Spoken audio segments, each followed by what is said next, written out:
कत्ल होगा, शहादत होगी निर्मल महतो की, शहादत होगी सुनील महतो की, और टाटा में असिस्टेंट जीएम के पद पर काम करेगी एसएसपी पत्नी। हम सवाल करेंगे, ये सवाल करने का हमको हक है। शहादत देंगे सुनील महतो।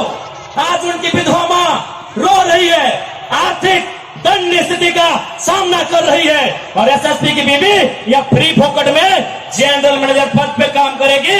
हम इसका सवाल करेंगे। आपको जो कहना है कीजिए, आपको जो करना है कीजिए।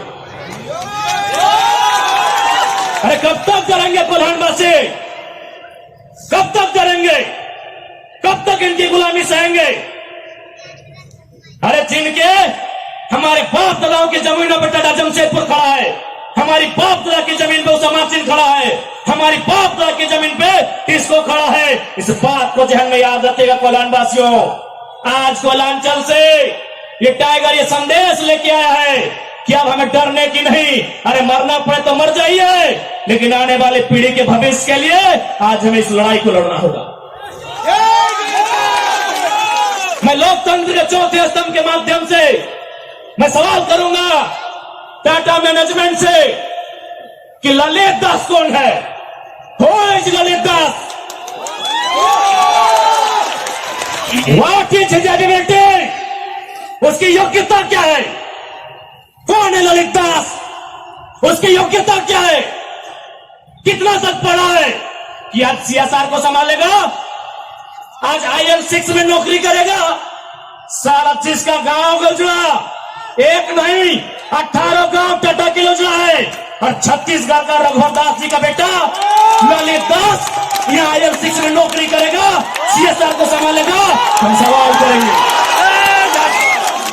पूछेंगे मैनेजमेंट से, छापिए इसको हेडलाइन में कि जयराम महतो टाटा प्रबंधन से सवाल करता है, जमशेदपुर की टाटा प्रबंधन से, कि ललित दास कौन है, क्या है उसकी योग्यता।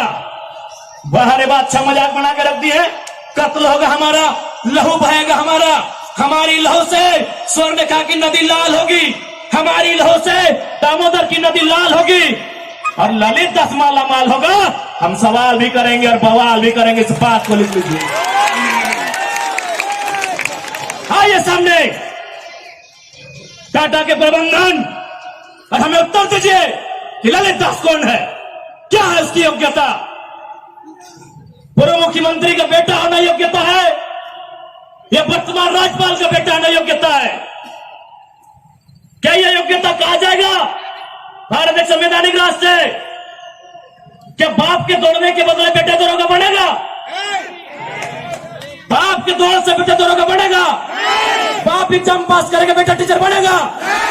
तो पूर्व मुख्यमंत्री रहे चाहे वर्तमान राज्यपाल रहे, ललित दास कौन है, हमको हिसाब किताब चाहिए। आज ना ये चुनावी भाषण देने आए हैं, न राजनीति की बात करने आए हैं, एक संदेश लेके आए हैं कि कोयलांचल और कोल्हान के लोगों, हम दो हमारे दो नहीं, बिल्कुल इस भ्रम में मत रहिए, हम दो हमारे दो नहीं, तीसरा पैदा कीजिए, उसको निर्मल महतो बनाइए, उसको हथियार से लेस कीजिए। अरे कैसे लड़ेंगे आप इनसे? 20 लाख करोड़ की प्रॉपर्टी है इनकी, आप ऐसे लोगों से लड़ पाएंगे? आपका टीचर बेटा लड़ पाएगा? आपका वकील बेटा इनसे लड़ पाएगा? आपका डॉक्टर बेटा इनसे लड़ पाएगा? इसलिए आज कोल्हान और कोयलांचल, हम दो हमारे दो नहीं, तीसरा पैदा कीजिए, उसको निर्मल बनाइए, और उन पैमानों से युद्ध के लिए तैयार कीजिए, आपको बचाने कोई नहीं आएगा। अरे आप किससे उम्मीद करते हैं? एसएसपी, आपको जानकारी होना चाहिए, एसएसपी टाटा का साथ देते हैं। हिंदू मुस्लिम का राइट होता है, 44 मुसलमानों की दुकान तोड़ी जाती है, उस समय धारा 144 होता है, लेकिन टाटा रातों रात रोड बनाता है, धारा 144 का कहीं जिक्र नहीं होता है। आपकी सुरक्षा कौन करेगा बताइए? कौन करेगा आपकी सुरक्षा? ये हम आप बताइए हमें, कौन करेगा आपकी सुरक्षा? आज ये डोबो का वीडियो किसी हो, कोई डोबो का सीओ है, पहले मैं कहना चाहूंगा, यहाँ बहुत सारे पुलिसकर्मी हैं जो ईमानदार हैं, उनको नमस्कार है।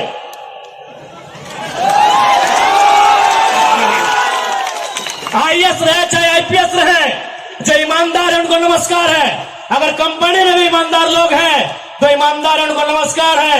लेकिन सुनने में आया है कि डोबो का सीईओ 20,000 रुपया प्रति एकड़ अपने बाप का जमीन मोटेशन करवाने के नाम पे मांगता है।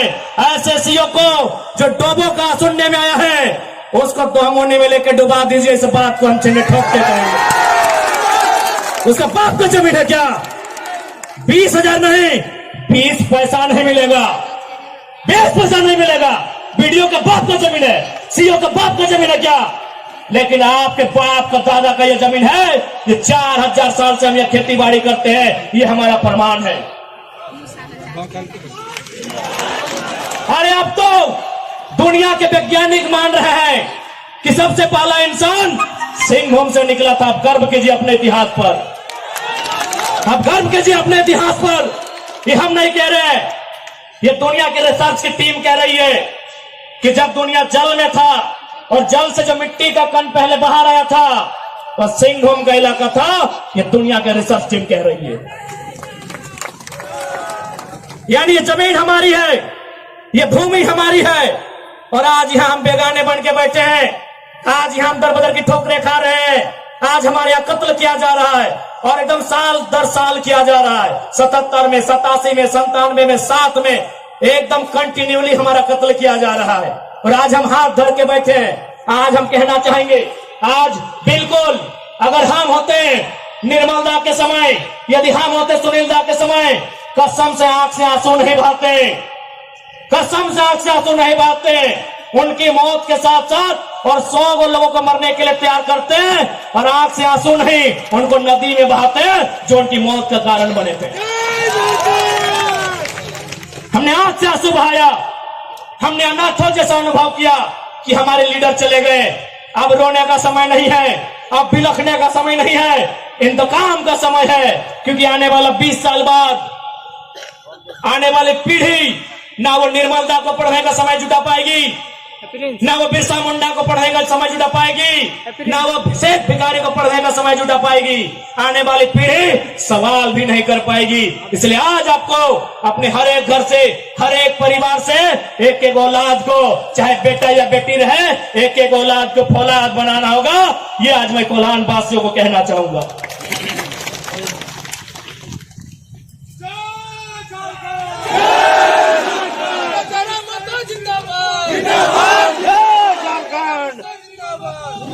आज मैं एक सवाल करूंगा इस भीड़ से, मैं सवाल करूंगा टाटा नगरी में बसे बड़ी बड़ी इमारतों में बैठे लोगों से कि जब 1907 में टाटा की स्थापना हुई थी, मालिक कौन था? टाटा का कोई होगा? जब 1907 में टाटा की स्थापना हुई थी, मालिक कौन था? Who was the founder? Who was the owner? Tata का कोई होगा? नौसेरे भाई टाटा या जो भी उनका नाम है। आज 115 साल बीत चुके हैं। आज टाटा का मालिक कौन है? आज भी टाटा का मालिक टाटा का वंशी है। 100 साल पहले टाटा ने पूंजी का इन्वेस्ट किया था, आज 100 साल बाद भी टाटा का मालिक टाटा का वंशज है। लेकिन एक सवाल होगा मेरा, 100 साल पहले जिन कुर्मियों ने, जिन संथालियों ने, जिन हो ने, जिन गोड़ाई ने, जिन धीवर ने, जिन अल्पसंख्यक ने टाटा में जमीन दिया था, आज उस परिवार के पास क्या नौकरी है? आज हम सवाल करेंगे। अरे आपने पूंजी लगाया, 100 साल बाद आप मालिक है। हमने भी पूंजी दिया है। पूंजी 2 प्रकार की होती है इंपॉर्टेंट, एक जमीन, दूसरा अर्थ। अर्थ आपका, मालिक आज आप है, जमीन हमारी, हम कहां है? ये सवाल करेंगे। ये कैसा देश है जो कहते हैं ये गांधी का देश है, ये किसानों का देश है? गांधी जी कहते थे कि किसानों की आत्मा बसती है गांव में। तो आज कहां है गांव? आज कहां है किसान? केवल पूंजीवादी का हावी, आज चारों तरफ केवल कैपिटलिज्म के लोगों का दबदबा। ठीक है, हम विकास के विरोधी नहीं है। अरे हमने इंसान भी दिया है और जमींदार भी दिया है। हमने इंसान के रूप में कभी बिरसा भगवान को दिया, कभी भागीरथ मांझी, कभी तिलका मांझी को दिया, तो कभी निर्मल महतो तो कभी सुनील महतो जैसे शेर को हमने दिया। और जमीन की बात कीजिएगा तो जहां तक टाटा की नजर जाएगी वो जमीन सारी की सारी हमारी है। क्या नहीं दिया हमने विकास के नाम पे? विकास के नाम पे हमारा कत्ल हुआ, विकास के नाम पे हमारा गांव उजाड़ा गया, विकास के नाम पे हमको लूटा गया। और आज अगर हम सवाल करेंगे तो आप हमें उग्रवादी जैसे शब्दों से नवाजेंगे। तो आज ये बात जान लीजिए, भले आज ये आपका समय है क्योंकि प्रधानमंत्री आपके हैं। सही बात है, किसानों के प्रधानमंत्री नहीं है। भले आप भावनाओं में वोट देते हैं, आज फिर किसान आंदोलन कर रहा है, किसान 700 मर चुके हैं। ये किसानों के प्रधानमंत्री नहीं है। अगर ये किसानों के प्रधानमंत्री होते तो एक रूल बनाते। 1984 तक टाटा ने जो 15,000 एकड़ जमीन का अधिग्रहण किया है उसमें मात्र 3,000 एकड़ में प्रोडक्शन का काम हुआ है। मात्र 3,000 एकड़ में कंपनी का एस्टेब्लिशमेंट किया गया है। यदि ये देश और ये वर्तमान के प्रधानमंत्री अगर किसानों के होते तो एक फरमान जारी करते कि बाकी जो आपके पास 12,000 एकड़ बचा है उसमें पोल्ट्री फार्म खोलना है क्या? उसे पोल्ट्री फार्म खोलना है?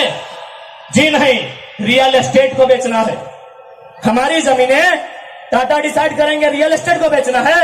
इसलिए अगर सच में ये किसानों के प्रधानमंत्री होते तो एक नियम बनाते, और ये नियम है भी, बकायदा न्यायालय में चर्चा हो चुका है कि यदि किसी कंपनी ने जमीन लिया है और उस जमीन पे काम नहीं हुआ है तो रैयत को वापस लौटाना चाहिए। टाटा ने 15,000 एकड़ जमीन लिया है, मानते हैं 3,000 एकड़ पर इन्होंने काम किया है, चलिए 3,000 एकड़ एक्स्ट्रा, अभी भी 10,000 एकड़ जमीन है जो इनके कब्जे में है, वो यहाँ के रैयतों को वापस मिलना चाहिए। तब मानेंगे गांधी का देश है, तब मानेंगे किसानों का देश है। आप बोलेंगे हम मान लेंगे, दीजिए 10,000 एकड़ जमीन वापस, तब मानेंगे किसानों का देश है, तब मानेंगे महात्मा गांधी का देश है। आज और तमाम जितने भी IAS, IPS मिनिस्टर, आज अगर मैं साफ कहूंगा कि संविधान की जितनी हत्या उग्रवादी आतंकवादी करते हैं उससे कहीं ज्यादा वो IAS, IPS और मिनिस्टर संविधान की हत्या करता है जो पूंजीपतियों का साथ देता है।